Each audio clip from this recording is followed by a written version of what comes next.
উদ্যোগ তো ভালো হয়েছে, কিন্তু অ্যাপসটা তো এখন আন্ডার ডেভেলপ, বারবার সব সার্ভার ক্রাশ করতেছে, এই জন্য তো আমাদের একটু ভোগান্তি হচ্ছে। ভাই আমি সকাল 9টার সময় আসছি, ওনাদের পাম্পে তেল ছিল না, আমরা প্রায় 3-4 ঘন্টা দাঁড়ায় কেবল পাইলাম। অ্যাপসের জন্য করছিলাম, এখন অ্যাপসও কাজ করতেছিল না।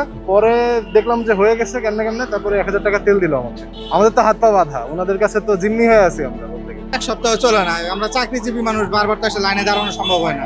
ফুয়েল পাস দিয়ে একবারে 1000 দিলে আমাদের জন্য ভালো হয়। উদ্যোগ তো ভালো হয়েছে, কিন্তু অ্যাপসটা তো এখন আন্ডার ডেভেলপ, বারবার সব সার্ভার ক্রাশ করতেছে, এই জন্য তো আমাদের একটু ভোগান্তি হচ্ছে। আমি মনে করি যে সবারই এটা করা উচিত, ফুয়েল পাসটা করে নেওয়া উচিত, যাতে করে ভোগান্তিটা আর না হয়।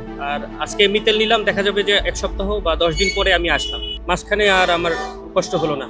যারা আর কি ফুয়েল পাসটা করি নাই তারা বিপদে পড়ে যাবো, ডিটেইলি আসলে তাই। খুবই সমস্যা, বারবার রিট্রাই হয়, মেনটেন্যান্স মোডে চলে যায়, এগুলো তো সমস্যা।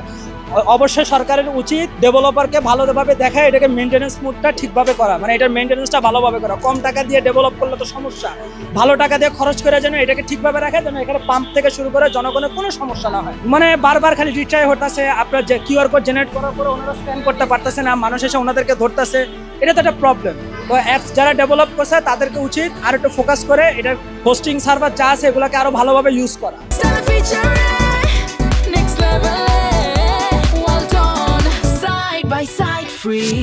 যারা আরেকজনের কিউআর কোড দিয়া বাইকে তেল ভরতেছে তাদেরকে আইনের আওতায় আনা দরকার, এটা আমি মনে করি। আর বাংলাদেশ সরকারকে উচিত এগুলো সবকিছু ভাবে ঠিকভাবে করা। এটা আমি যদি দেখি এটা একভাবে ঠিক আছে, কারণ যাদের ড্রাইভিং লাইসেন্স নাই, যাদের গাড়ির কাগজ নাই, পেপারস নাই, তারা কেন তেল নেবে? তাদের তেলের কাজকে আমি নিজে স্বচক্ষে দেখেছি যে অনেকজনের ড্রাইভিং লাইসেন্স নাই, গাড়ির পেপারস নাই, কিছু নাই, তারা তেল ভর্তি করে এবং বাইরে উচ্চ দামে বিক্রি করতেছে, যেটা আসলে অবৈধ।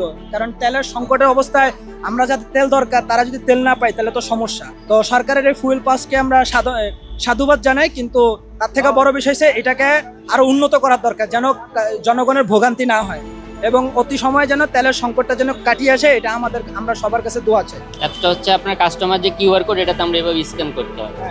স্ক্যান করলে দেন এখানে সম্পূর্ণ লেখা আসে, তারপরে কয় টাকা তেল দিচ্ছি ওই অ্যামাউন্টটা বসে আমরা কনফার্মে ক্লিক সেই হিসেবে আর কি নিয়ে যাই। আর আপনার স্ক্যান করলে কাস্টমারের নাম্বার, কাস্টমারের গাড়ির নাম্বার, ফোন নাম্বার এগুলো শো করে।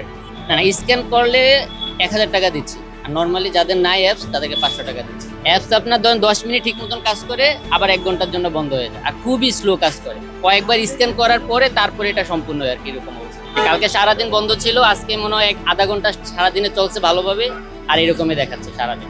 এখন বেশি অসুবিধা, কারণ বেশি ভোগান্তি হচ্ছে, কারণ অনেক দূর থেকে আসে 1000 টাকার আসে, কিন্তু এখানে যখন দেখে অ্যাপস কাজ করে না তখন তো ভোগান্তি। স্ক্যান করার পরে দেন উনি কয় টাকা নিচ্ছে, আমরা কয় টাকা দিচ্ছি আর কি, অ্যামাউন্টটা বসে তারপর এটা কনফার্ম করি 1000 টাকা। যাদের অ্যাপসটা নাই তাদেরকে 500 টাকা করে দিচ্ছি।